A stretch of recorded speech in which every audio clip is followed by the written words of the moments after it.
Gusto mo ba yung motor na may tunog na wum-wum pero hindi ngawit at pogi? Ito ang Honda CB650R na merong inline 4-cylinder liquid-cooled dual overhead cam, 16 bulbs na merong max power output na 93.5 horsepower at 12,000 RPM. At may lakas na torque na 63 Nm of torque at 9,500 RPM. May engine displacement na 649cc. Tawag nga ni Honda dito sa Honda CB650R ay Neo Sports Cafe. Dahil sa datingan pa lang na kanyang headlight na napakaangas, dagdag mo pa dyan ay LED na lahat ng ilaw niya. Ang fuel consumption nito ay may average na 20.9 kilometers per liter na may tank capacity na 15.4 liters. Kung di ka pinagpala ng height ay pwede sa ito dahil meron lamang itong seat height na 810mm at timbang lamang na 203 kilograms. Equipped din ito ng ABS sa harapan at likuran, samahan mo pa ng assist and sleeper clutch na di maglalakang rear wheel mo sa mga sudden downshift. Equipped na din ito ng SSF BP upside down fork sa harapan na talaga naman sa kahit anong kalsada at kada bira mo ay magiging comfort ka. SRP 519,000. Engine tab, liquid-cooled 4-stroke 16 bulb, dual overhead cam, inline 4-cylinder. Displacement 649 cubic centimeters. Bore and stroke 67 by 46 millimeters. Compression ratio 11.6:1. Max power output 93.5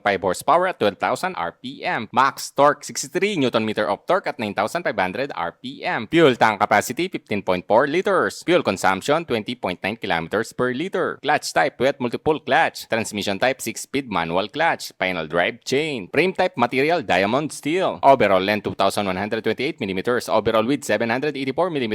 Overall height 1,076 mm. Wheelbase 1,449 mm. Seat height 810 mm. Ground clearance 148 mm.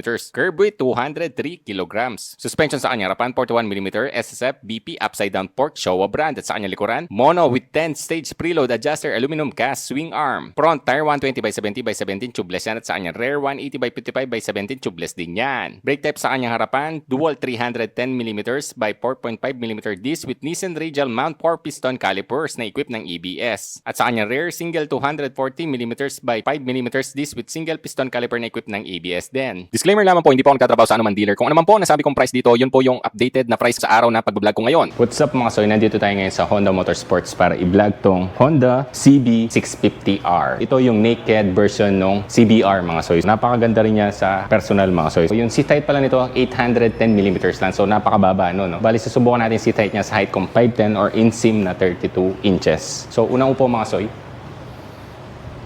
Very flat-footed tayo mga soy. Kitang-kita naman lang sa ating paa mga soy, di ba? Abot na abot. Sa posisyon naman ng ating balikat, napaka-relax niya. Yung ergonomics niya, very relax talaga. So advisable din to sa long rides kasi naked nga, di ba? So mas relax to kumpara sa CBR 650R mga soy. Para sa akin, mas gusto ko to itong Honda CB 650R mga soy. Tingnan niyo naman yung ilaw niyo. Napakaganda ng kulay, di ba? Oh, tapos pag ginahay mo, stig no? Napakagwapo mga soy.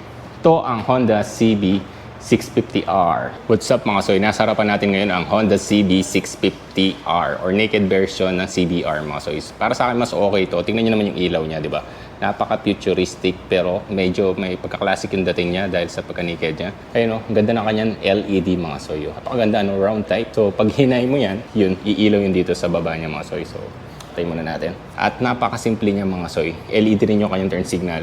Goma siya, so hindi masyadong ano siya, kung tatamaan man, no? Flexible siya mga soy. Tapos meron pa siya ditong parang honeycomb ang dating. Bali, same sila ng displacement ng CB650R mga soy. Same sila ng engine. Talagang pinakaiba nila yung looks lang. 649cc at merong 15.4 liters na may 20.9 kilometers per liter na average. Ang kaganda niya mga soy, naka-inverted front fork ka na rin sa harapan, upside down fork. No, napakalaki mga soy. Tingnan yung dakma ko.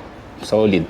Yung kanyang cooling system mga soy is black siya kumpara doon sa ano, parang may pagka-gray siya or white. Dito black, so tumerno rin no. 4-piston caliper din siya, Nissin. ABS equipped yan, syempre. Bali bronze yung kulay ng inyong mags no, napakaganda pati yung pito niya, tingnan nyo. Tubeless na yan. Dunlop din siya ang size niya mga soy. 120 by 70 by 17. Goods naman. At ito talaga yung nagpapa-boom-boom na tunog mga soy. Itong inline 4. Ayan, 1, 2, 3, 4. Diyan pa lang, solido na yan mga soy. Tingnan nyo naman yung korbahan dyan no. Talagang palikudon. Ito, tas underbelly underbelly din siya. So ito ang kanyang 649 cubic centimeters na makina, napakalaki no. Parang inalis na nila yung ano dito, parang chrome na ano no, design. So ito bronze din siya, tumarin sa kanyang mags. Kamukha rin siya ng CBR 650R. Meron siya parang tank grip dito, ayan o, goma dito sa kanyang pinaka frame. Bali CB 650R, bali yung black tube pinag-aagawan talaga dito yung may Hondang naka-emboss mga so yan. Yung tanke niya napakalaki 15.4 liters, grabe, ang dami na malalagay. Pag sisindihan natin siya mga soy, ganito yung itsura ng kanyang digital meter panel. Bali LCD display lang to mga soy.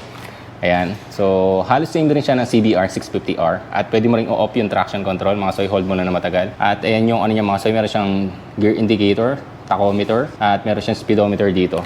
Naked napakaganda ng kanyang naked na handlebar mga soyo. Yung grip maganda rin, adjustable yung preno mo hanggang 6 mga soyo. Starter, engine kill, ang kanyang throttle okay din. Bali meron na siya ditong high beam, low beam, at ito ang pinaka-passing light mo mga soy. Yan, dito na rin siya, traction off, dito yung busina at turn signal left right dito mga soy. Bali wala siyang quick shifter or auto blip, bali meron lang siyang assist and slipper clutch. So goods na yun, hindi maglalak yung rear wheel mo. Ayan yung kanyang napakalaking makina mga soy. Sa foot peg ng yung back ride okay rin, magaspang, so pati sa inyo. So may sensor pa siya dito pag nasagad ka na sa bangke.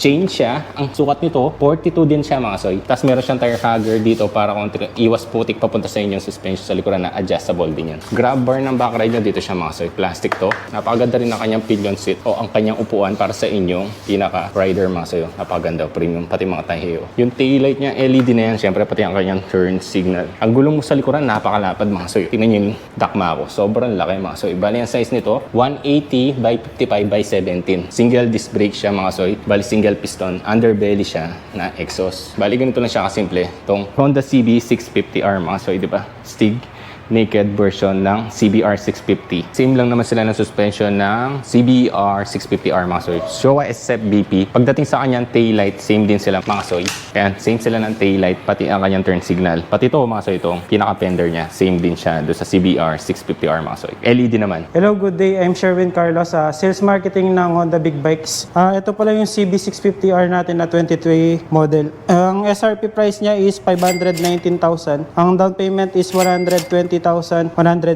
Ang 3 years natin is 14,880. Ang 2 years natin is 20,530. Ang 1 year naman natin is 37,650. Ang inclusion pala natin is 3 years registration, TPL insurance, and free service up to 25,000 km. At dito ko na lang tatapusin ang vlog. Maraming salamat po sa lahat ng nanood. Please follow nyo po ang page at i-share at i-like nyo na rin po. Maraming salamat. Ingat kayo. Ride safe!